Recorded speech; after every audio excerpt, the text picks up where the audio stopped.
Thank you so much. Team में कोई एक जाता है तो एक आ जाता है, और गिटार वाले मेरे आजकल गए हुए हैं, तो सिमर कहीं से आज अपनी स्टडीज़ जो में लगी हुई थी वो लौट के आई। बहुत बहुत स्वागत है, थैंक यू सो मच। और विकास, आपका बहुत बहुत हृदय से बहुत स्वागत है, थैंक यू सो मच। वो तमाम सारे लोग जो आज शो में मौजूद हैं, उन सब का बहुत बहुत शुक्रिया। मुझे तो लग रहा था कि शो आज कैसे होगा, क्योंकि एक साथ तेज हवा तब चली तो तमाम जो पुराने साख पर पत्ते थे वो नीचे जमी पे आ गए। जिंदगी भी कुछ यूं ही है। मैं मुझसे पाजी दिखा रहे थे, कह रहे थे देखो ये पत्ते कैसे बिखरे हुए हैं। मैंने कहा हाँ, हम भी बहुत सारे बोलते बहुत कुछ हैं, लेकिन हवा जब तेज होती है तो सब पता चल जाता है। बहुत बहुत शुक्रिया, थैंक यू सो मच। जीवन का ये फलसफा है, वो बहुत सारे लोग बहुत तरह से अपनी तरह से उसको समझा सकते हैं। नन्हे मुन्ने जो आज शो में मौजूद हैं, उन सब का बहुत बहुत स्वागत है। जो शो में आज हमारे साथ शरीक हो रहे हैं, उन सब का बहुत स्वागत है। जो मेहमान मौजूद हैं, मैं उनसे तारुफ कराना चाहूँगा, परिचय कराना चाहूँगा। मुझसे लोगों ने कहा कि आज का मुद्दा क्या है। मैंने कहा मुद्दा यही है कि आपको अपनी बात कहनी है, अपनी बात कहनी है। मेरी बात तो जो है वो है, लेकिन आपको अपनी बात कहनी है। जो बहस चल रही है, बीजेपी ने कहा कि वक्त पे पूरे देश में बातचीत होनी चाहिए, क्या सही क्या गलत सबको पता चलना चाहिए, और जो लग रहा है गलत वो भी बोले, जो सही है उसको सही तो रखा ही जाए। अनिरुद्ध प्रताप जी बीजेपी का पक्ष रखने के लिए मौजूद हैं, बहुत बहुत शुक्रिया। रोहित पांडे जी सुप्रीम कोर्ट के एडवोकेट हैं, बहुत बहुत शुक्रिया। कांग्रेस का पक्ष रखते हैं, बहुत बहुत शुक्रिया, thank you so much. Ghanendra Bhardwaj ji Aam Aadmi party का पक्ष रखते हैं, बहुत दिनों बाद आए हैं और जैसे लग रहा पहली बार आए हैं, लेकिन बहुत लंबे समय तक आते रहे, आम आदमी पार्टी का पक्ष रखते हैं, बहुत बहुत शुक्रिया साहब, thank you so much. Doctor Mohammad Bilal साहब राजनीतिक विश्लेषक हैं, बहुत बहुत शुक्रिया, थैंक यू सो मच। हमारे चचा मौलाना अलीमुद्दीन असदी साहब, बहुत बहुत शुक्रिया, थैंक यू सो मच। हमारे ऑटो वाले Upadhyay ji, thank you so much, बहुत बहुत शुक्रिया। कल न्यूज 18 के प्रोग्राम में गृह मंत्री मौजूद थे, और वहां पे जब बातचीत चल रही थी, इंटरव्यू चल रहा था, उन्होंने कहा कि ये सिर्फ बात कैसे कही जाती है, मैं उसका एक नमूना रखना चाहता हूं। पाजी डिस्टर्बेंस नहीं, मैं एक नमूना रखना चाहता हूं।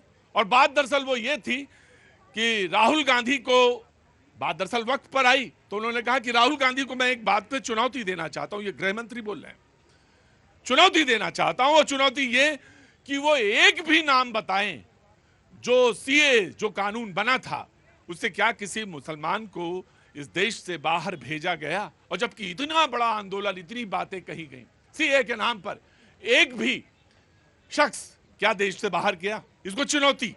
और अगर वो चुनौती स्वीकार करते हैं तो नाम बताएं, ये बात थी।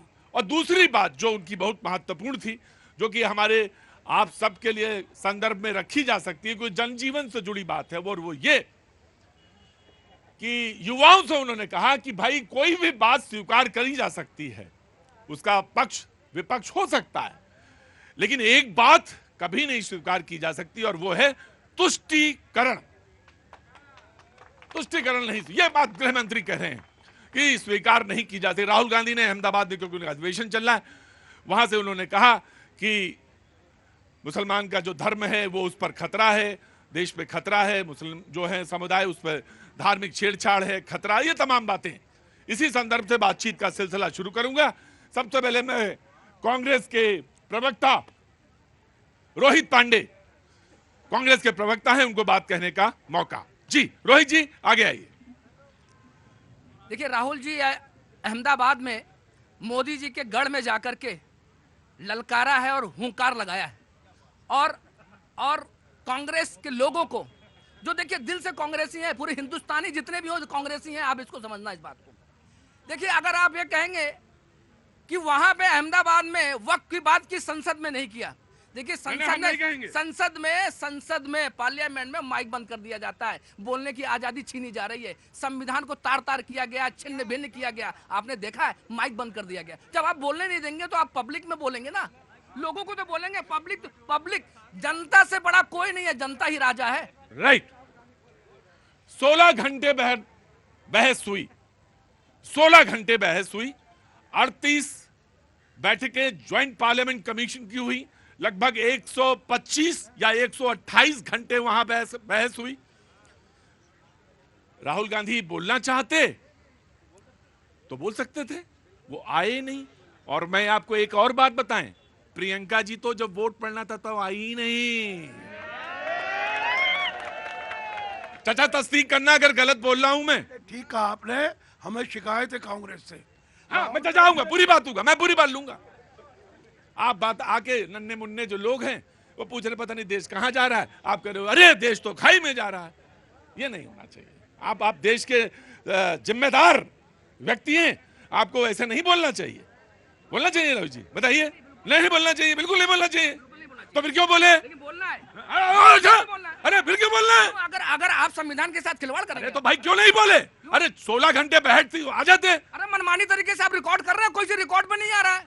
आप जब तक रिकॉर्ड नहीं करेंगे, आप जेपीसी की बात की, जेपीसी पे हम कहते हैं कि क्लॉज मल्लिकार्जुन कोई भी, बोल रहे हैं। अरे भैया चर्चा का मतलब क्या होता है? जब तक उस क्लॉज बाय क्लॉज आप उसको रिकॉर्ड पे नहीं लेंगे तो क्या मतलब है कमेटी का? नहीं नहीं नहीं चाचा, मैं अब आपको उठाता हूं। मैं चाचा को अब आप उठाइए जी। क्या नाराजगी? नहीं, नाराजगी हमारी सबसे बड़ी 140 साल पुरानी पार्टी और वक्त बिल लाने वाले कौन लोग? यही लोग। और जब इसकी बात आती है हिमायत करने की तो हाउस में होते नहीं है मौजूद। हमें शिकायत है, मैं 55 साल से कांग्रेसी हूँ, अब नहीं हूँ चंद साल से, लेकिन मेरी शिकायत यही है राहुल गांधी से, जो सदन में बाहर बात करते हैं वो सदन में क्यों पटल पे बात नहीं रखते। हमारा मुद्दा था कांग्रेस का, हमने पूरा साथ दिया 135 साल तक, आज हमारे साथ वो क्यों नहीं खड़े बराबर में? ये बात, यही सवाल था।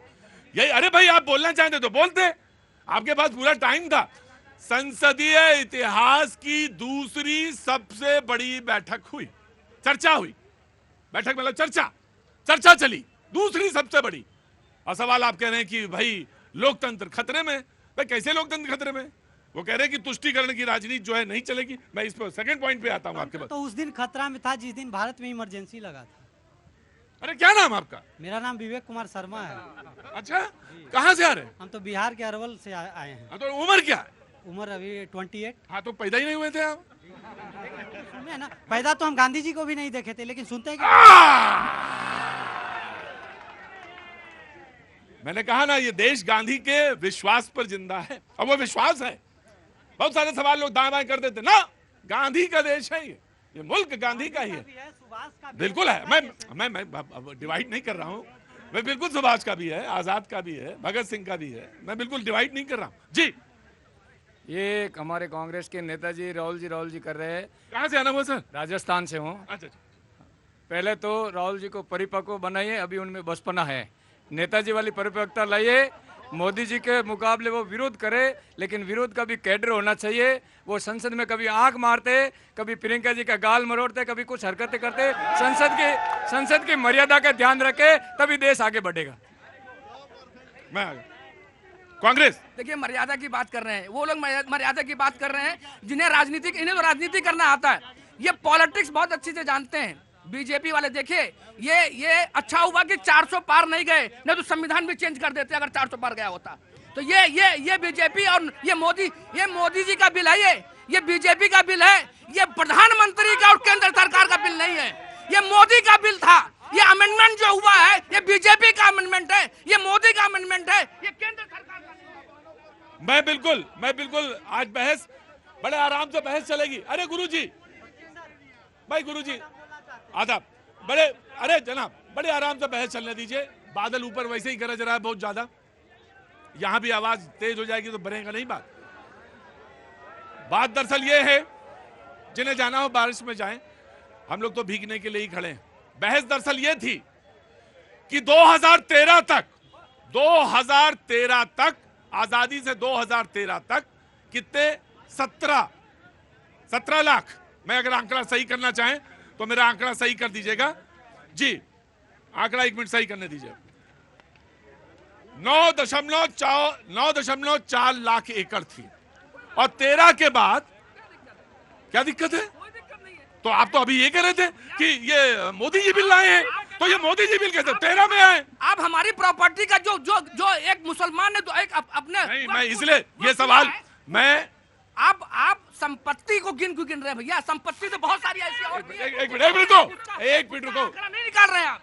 मैं इसलिए कह रहा हूं कि आप ये, कानून में आप मनमर्जी से जोड़ा मैं नहीं कर रोहित मैं आपसे ये कह रहा हूं कि आप ये जो कह रहे हैं कि ये मोदी जी का बिल है, ये बीजेपी का बिल है, तो मैं ये आपसे पूछ रहा हूं कि मोदी जी का रोहित जी का बिल कैसे हो गया? ये भाई जब 9.4 लाख एकड़ थी और वो 13 के बाद एकदम से 39 लाख एकड़ कैसे हो रहे। गई? आंकड़े हैं ये आपका। आप देखिए, वो आपकी मर्जी है, ये मुस्लिम समुदाय की मर्जी है कि किसको कहां वक्त देना है। आप इसकी जांच तो करा ही रहे थे ना। ये कानून देखो, 2013 में आपने जो कानून लगाया ना, ये जरूरत नहीं पड़ती देश की सरकार को, लेकिन जो आपने 13 में जो कानून लाया, जो बिल पास किया, उसका मतलब ये है वक्फ बोर्ड को आपने इतनी ताकत दे दी कि मेरा गमछा पालिका बाजार में रख दिया और कह दिया कि पालिका बाजार वक्फ बोर्ड की संपत्ति है, तो वहां कब्जा हो जाओ।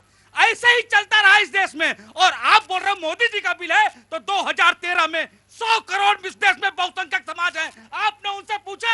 मैं ये भी कहना चाहता हूँ, इस देश के सनातनी हिंदुओं को वक्फ का मतलब ही नहीं मालूम था। ये तो अब पता लगा है कि कांग्रेस ने क्या क्या तुष्टीकरण किया है इस देश में। और इसीलिए कांग्रेस 3 बार से धूल चाट रही है। ठीक, ऐसा है, इसको मालूम नहीं है सनातनियों को, वक्फ बोर्ड हमारा केवल मुसलमानों का मसला है और मुसलमानों की प्रॉपर्टी का मसला है।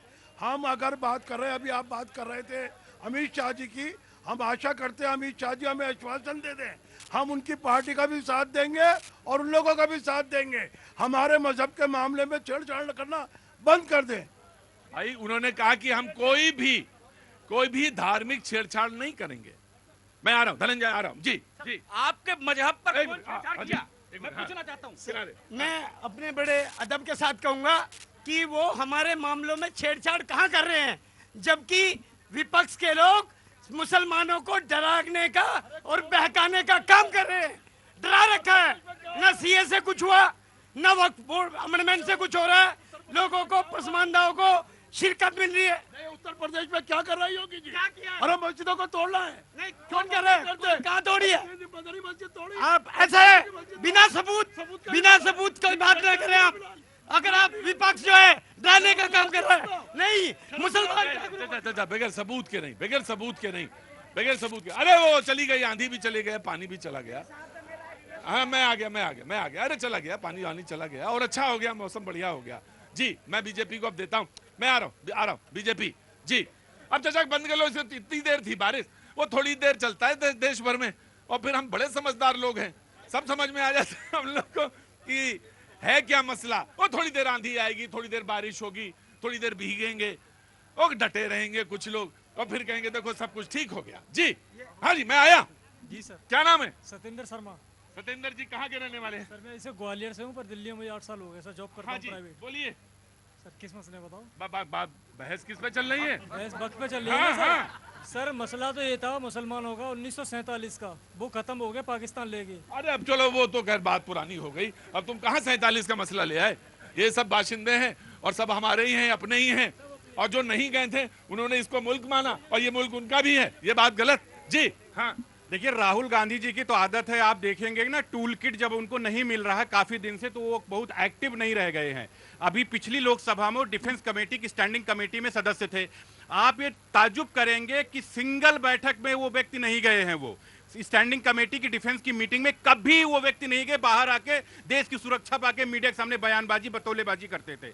अब वो गए अहमदाबाद में, अभी गए थे बिहार में। अहमदाबाद में हालत ये हो गई कि उनके पास अपने कार्यकर्ता नहीं रह गए, बिहार में उनके पास कैंडिडेट नहीं मिलेंगे कि क्या कहां से टिकट लेने के लिए, उनको राष्ट्रीय जनता दल भाव नहीं दे रही। एक बात, दूसरी बात है करंट जो वक्फ बिल आया है वो यूनिफाइड है, एम्पावर्ड करेगा गरीब मुसलमानों को, महिलाओं को, मुस्लिम समाज को एम्पावर्ड करेगा।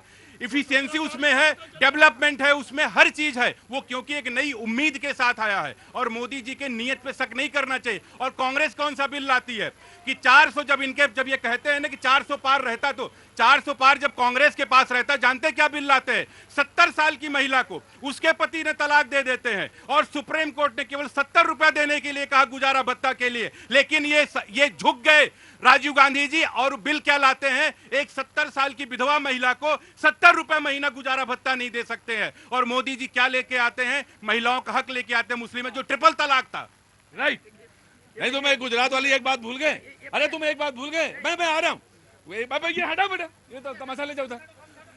वो एक बात तुम भूल गए, गुजरात वो अभी पहले भी गए थे थोड़ी दिन पहले, और वहां उन्होंने एक बयान भी दिया था, और याद दिलाएं। और उन्होंने तब ये कहा था कि यहाँ का जो कांग्रेसी है वो क्या है पता नहीं, मुझे ध्यान नहीं आ रहा है यार, कहा तो था। चाचा याद है आपको?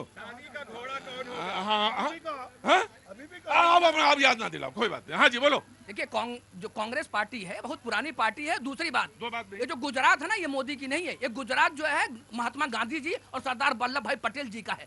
हम लोग उनकी धरती पे जाकर के कहा है कि जो अमेंडमेंट हो रहे हैं, जो नए बिल बनाए जा रहे हैं, वो मुस्लिम के खिलाफ जो बनाए जा रहे हैं, एक समुदाय को चैलेंज किया जा रहा है, उनको टारगेट किया जा रहा है, ये बताने के लिए गए थे और ये कहने के लिए गए थे कि एक हो गया तो सेब होले वाली बात छोड़ दीजिए। वो तो बस खाली वोट बटोरने के लिए किया था। कटेंगे बटेंगे वाली जो बात आप क्या कह रहे हैं? बटेंगे तो कटेंगे, नहीं, बातें कर रहे हैं। हाँ, अरे आप क्या भैया, कह रहे हैं? अरे जिस दिन कट जाओगे उस दिन पता चल जाएगा।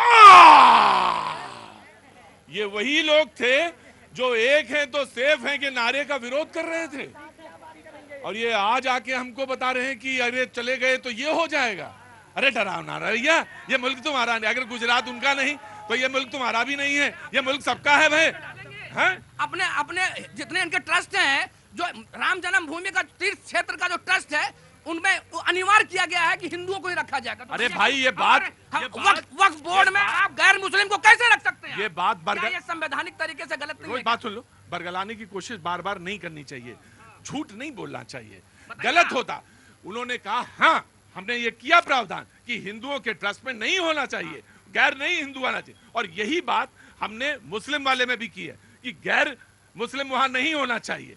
और जहां तक प्रॉपर्टी के मैनेजमेंट का सवाल है, अब तो आप अच्छा जिसकी सरकार रही है, आपने डीएम को पावर दे दिया, डीएम को पावर दे दिया। जिसकी सरकार अगर बीजेपी की सरकार वहां होगी तो मनमानी किसकी चलेगी? अच्छा रही बात भ्रष्टाचार की, अच्छा रुको एक मिनट, अब तो तुमने संवैधानिक पहलू उठा दिया। अगर इलेक्शन बताओ, इलेक्शन जब होता है तो किसके पास पावर रहती है?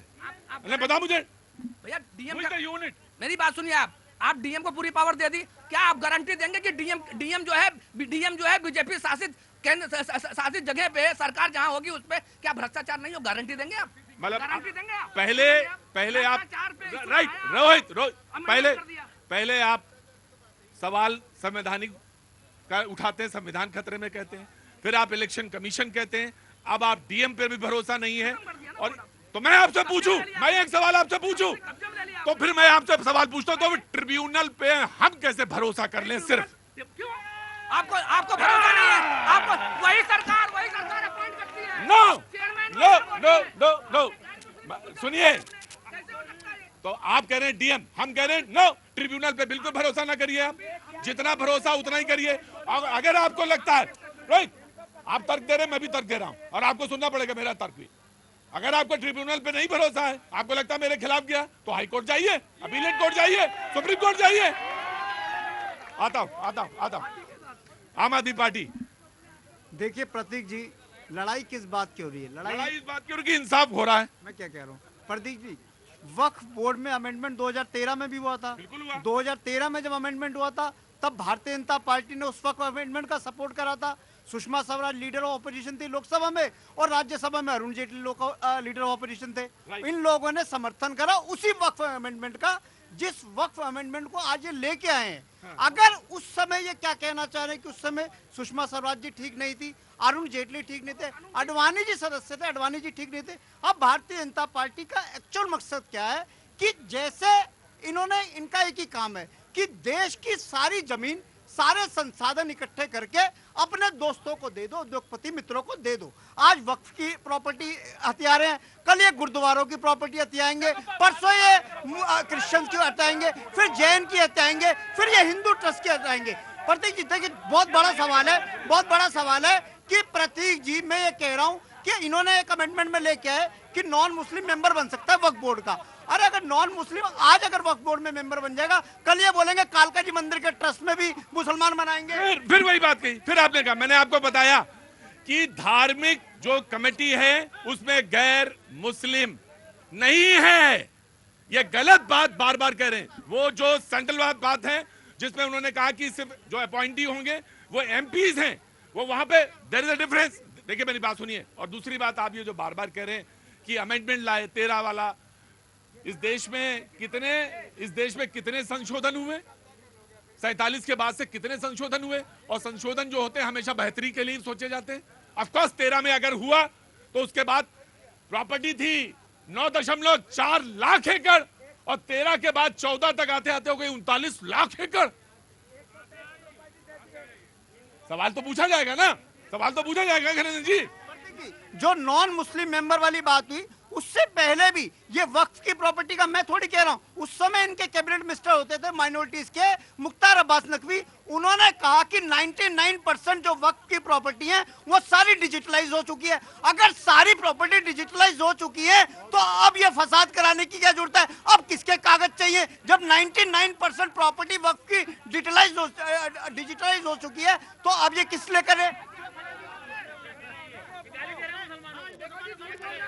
एक मिनट यार, बाजी इधर।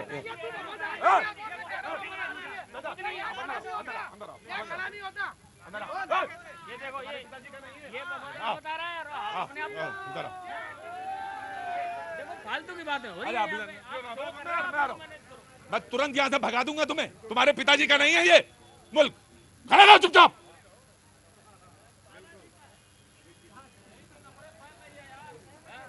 काम क्या गए? रुको, अरे रुको, आगे तमाशा बीन ना काम के ना धाम के। जी देखिए, बार बार ये कहा जा रहा है कि तुम्हें लास्ट वार्निंग दे रहा हूं आज। बेवकूफ कहीं का। एक प्रॉपर्टी मैनेजमेंट का काम है, टेंपल मैनेजमेंट अलग होता, मस्जिद मैनेजमेंट अलग होता, गुरुद्वारा मैनेजमेंट अलग होता है। जिस संस्था के पास में लाखों एकड़ जमीन पड़ी हुई है, आखिर उसको रिहेबिलिट करना पड़ेगा ना भाई। अगर मुसलमान की स्थिति इतनी, स्ट्रक्चर कमेटी कहती है कि आरक्षण चाहिए, ये चाहिए, तो 27 लाख करोड़ होने के बाद उसके बावजूद भी स्थिति इतनी। चचा मैं बोला नहीं, चचा मैं दे रहा हूं, चचा दे रहा हूं। बोला नहीं। कांग्रेस कितना साथ दिया, गच्चे देते जा रही कांग्रेस हमेशा ठगती जा रही। उनके साथ मत खड़ा हो, हमारे साथ आप खड़े हो जाइए। आपका विकास है, आप देख लीजिए। चचा ने कहा कि मैं बीजेपी के साथ खड़े होने के लिए तैयार हूं। बिल्कुल कह रहे हैं वोट देंगे। अब वोट देंगे या नहीं देंगे ये नहीं मालूम। नहीं चुपचाप खड़ा रहो, भगा दूंगा तुम्हें यहां से। बड़ा आया वहां पे। एक मिनट सर, एक मिनट। बहुत शाइस्तगी का, बहुत शालीनता के साथ चचा मैं मौका दूंगा, बहुत शाइस्तगी के साथ। जी दूसरी चीज, बार बार ये बात आती है कि जब ये बात होती है ना कि टेंपल के गुरुद्वारा ले लेंगे ये, अरे भैया समझो ना, राम जन्मभूमि तीर्थ क्षेत्र जो है वो एक मंदिर मैनेजमेंट का काम है। जैसे जामा मस्जिद मैनेजमेंट का काम अलग होता है, वक्फ बोर्ड रेवेन्यू मैनेजमेंट का काम है। और ये कांग्रेस वाले जहाँ चिल्लाओ ना, और जो बार बार डिजिटाइज की बात करते हो ना, इसी से पता चला ना कितनी जमीनें कहां किसने कब्जा की थी, आपको पता ही नहीं था। मैं आ रहा, बिल्कुल दे रहा, मैं आप ही को दे रहा, गणेश जी दे रहा हूं। लीजिए पकड़े। पानी है? अच्छा थैंक यू। मैं आ रहा हूँ। हाँ एक रह गए, मोहम्मद इस्लाम साहब रह गए। जी राम भी हमारे हैं, मस्जिद भी हमारी है। कांग्रेस वालों को तो इटली चला जाना चाहिए। नहीं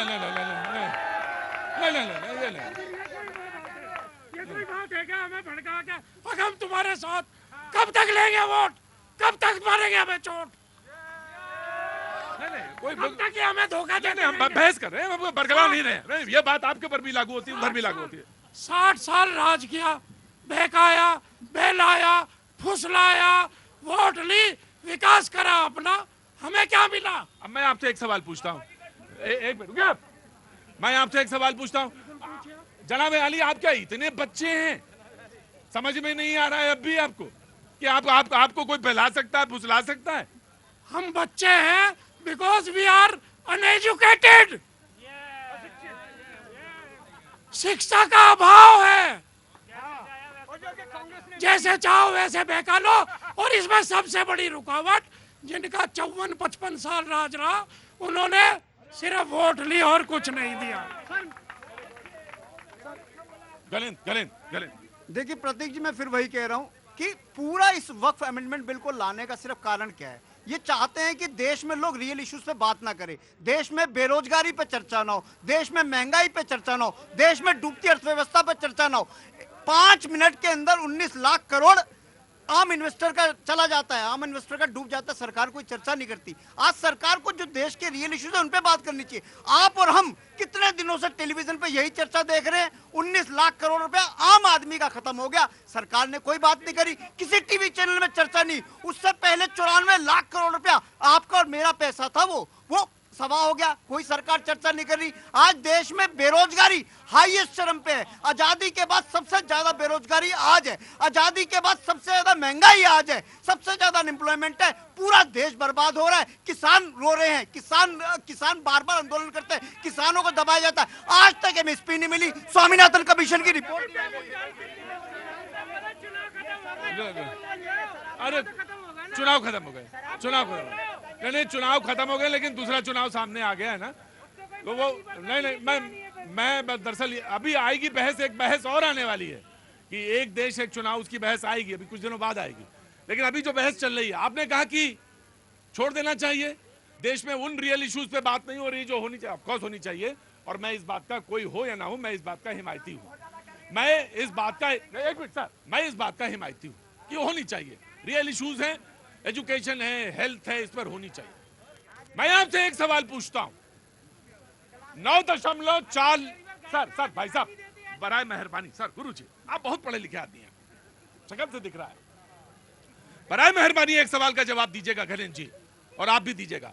9.4 लाख एकड़ थी, 39 लाख एकड़ हुई, 1.25 सवा लाख करोड़ की अनुमानित लागत है।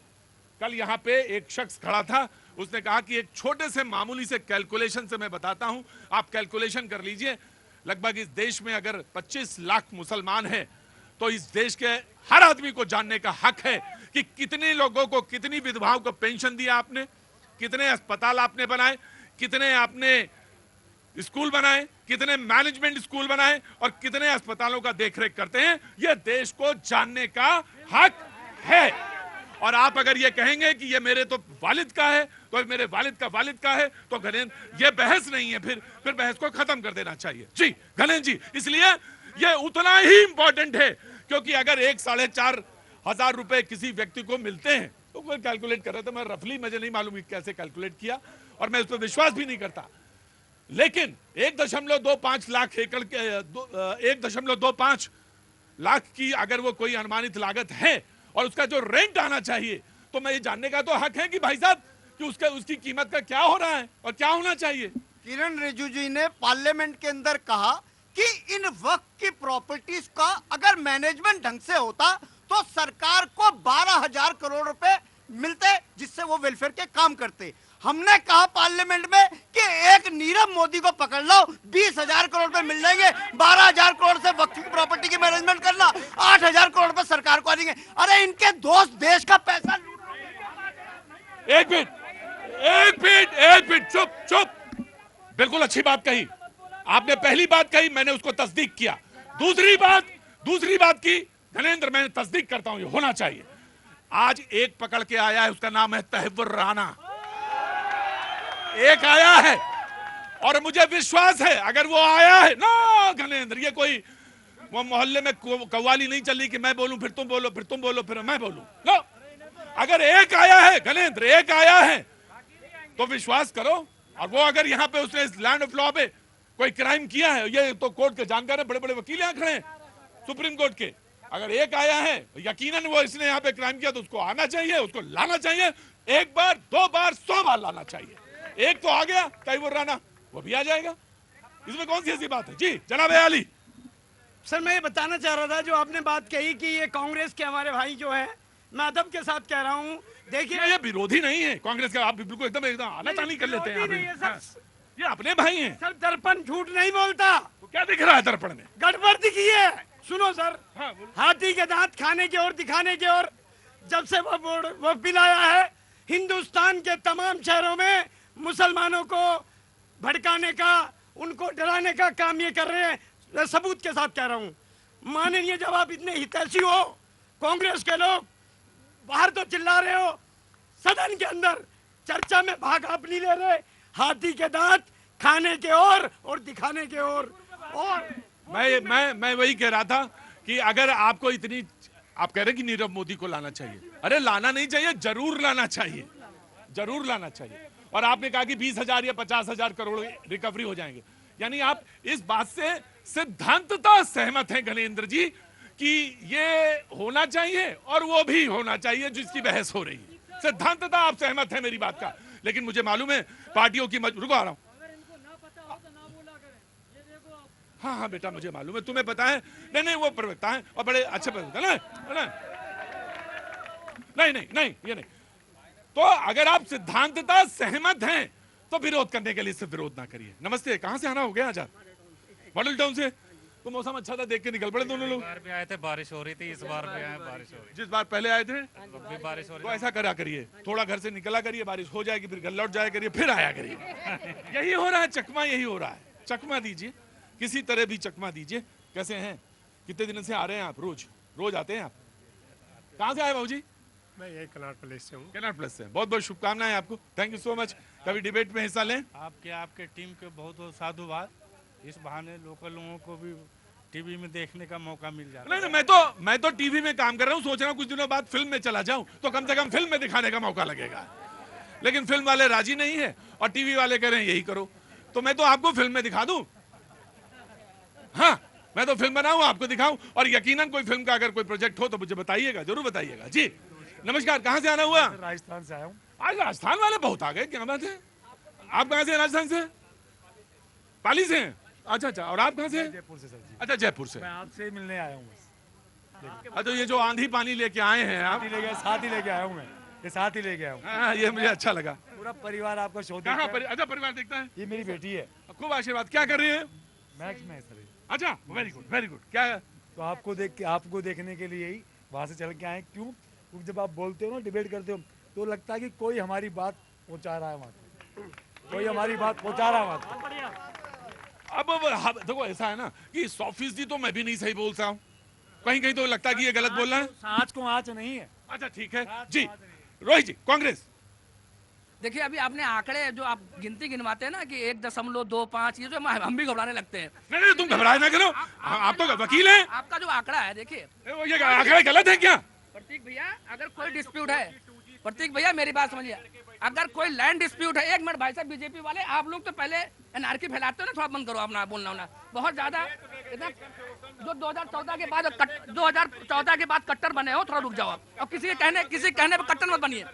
दूसरा, जो आप लैंड की बात करते हैं, लैंड डिस्प्यूट जो है जब होता है किसी चीज का। अच्छा एक चीज बताइए, जो वक्फ बोर्ड बना था, आपकी प्रॉपर्टी जबरदस्ती ले ली क्या हमने? यही हुआ। अरे भैया बताओ ना, तो इसका क्या करोगे आप? लाओ ये गमछा लाओ। ये लिया, ये यहाँ पे 15 दिन आए, ये 15 दिन आए, यहाँ हो गया। कमिश्नर होता है उसमें, रिपोर्ट होती है, एक उसका प्रॉपर एक मेथड है। क्या बात कर रहे हैं आप? ऐसे कैसे कर लेंगे आप जबरदस्ती कोई चीज ले लेंगे क्या? एक कमिश्नर होता है, वो सर्वे करता है, सर्वे के बाद उसकी रिपोर्ट पेश की जाती है, आसपास के लोगों को विटनेस बनाया जाता है, वो सारे गवाह होते हैं, उसका एक प्रोसीजर है, तब होता। सुनिए, अगर आपको दिक्कत है, लैंड का कोई डिस्प्यूट लगता है, तो आप सिविल सूट फाइल करिए, ट्रिब्यूनल में जाइए, हाई कोर्ट में जाइए, आर्टिकल 226 आपको इजाजत देता है कि जाकर करिए। और सुनिए, स्टेट ने बहुत सारे अपने वकील साहब अपने ही खिलाफ तर्क भी दे रहे हैं। बहुत सारे मामले हैं, नहीं पेंडिंग है। बहुत सारे मामले हैं जो स्टेट ने केस फाइल कर रहा है, बहुत सारे मामले ऐसे हैं जो वक्फ बोर्ड ने खुद फाइल कर रखा है, लोगों ने फाइल। राइट, आप कह रहे हैं कि अगर डिस्प्यूट है तो सिविल कोर्ट करिए। अरे महाराज, अभी तो इन्होंने कहा कि दो गैर मुस्लिम को अगर शामिल करने की बात आ गई, तब तो इतना नागवार गुजर रहा है आपको। और आपने ये कहा कि अरे अपील कैसे कर सकते हैं आप हाई कोर्ट सुप्रीम कोर्ट में, क्योंकि ट्रिब्यूनल का फैसला है, वहां अपील नहीं कर सकते थे आप। रुके भाई, वहां आप अपील नहीं कर सकते थे। अभी आप अपने ही और फिर आप कहते हैं कि अरे कोई ऐसे कोई थोड़ी ना लैंड ग्रैब कर सकता है। तो केरल में ईसाई लोग, पूरा गांव परेशान है कि ये जमीन हो गई वक्फ की। कर्नाटक में मैसूर के महाराजा से बात की प्रॉपर्टी पे बात करिए। गोविंदपुर, हाँ मुझे मालूम है कहां, पटना का। चलेंगे अभी पटना का गोविंदपुर, ऐसे ही हो गया डिस्प्यूट। मंदिर, और अगर सबसे रुको, और अगर आप ऐसा कहते हैं तो मैं आपसे एक सवाल और पूछ लेता हूं। अगर कोई मुस्लिम है और वक्त की बात है। चाचा ध्यान रखिएगा, सदारत आप कर रहे हैं, पूरे माहौल की सदारत आपके पास है। आज आप बोलना नहीं है, आज आपको सिर्फ सुनना है, क्योंकि सुनाने के लिए किया जा रहा है। तो अगर मेरा मैं अखलाक हूं और आप हैं रोहित, ठीक है, और आपने रोहित ने कर दिया कोई मुकदमा, तो उस वक्त में नहीं होना चाहिए सुनवाई। तो फिर तो सुनवाई तो वक्त में नहीं होनी चाहिए। फिर कहीं होना, क्या हिंदू का अधिकार नहीं है कि कहीं सुना जाए? बाहर सुनने का अधिकार भी तो होना चाहिए। राइट टू प्रोटेक्ट सबका होना चाहिए, बराबर का। तो फिर उसका भी होना चाहिए अधिकार। यही मसले थे जिनको की इसमें दूर करने की कोशिश की गई। जी बोलो। मैं यही कहना चाहता हूं, कांग्रेस शुरू अरे तुम्हारे मन में इतना कांग्रेस क्यों रहता है यार? यार और बात ही नहीं तुम्हारे पास। ये अभी मौलाना जी ने अपने आप बोला है, अभी मैंने नहीं बोला, मौलाना जी ने खुद बोला कि वक्फ कानून संविधान में किसने लाया? कांग्रेस ने लाया। ये मौलाना जी ने खुद बोला है। तो कांग्रेस अपने वोट बैंक के लिए तुष्टीकरण की राजनीति पिछले 60 साल से करती आई है।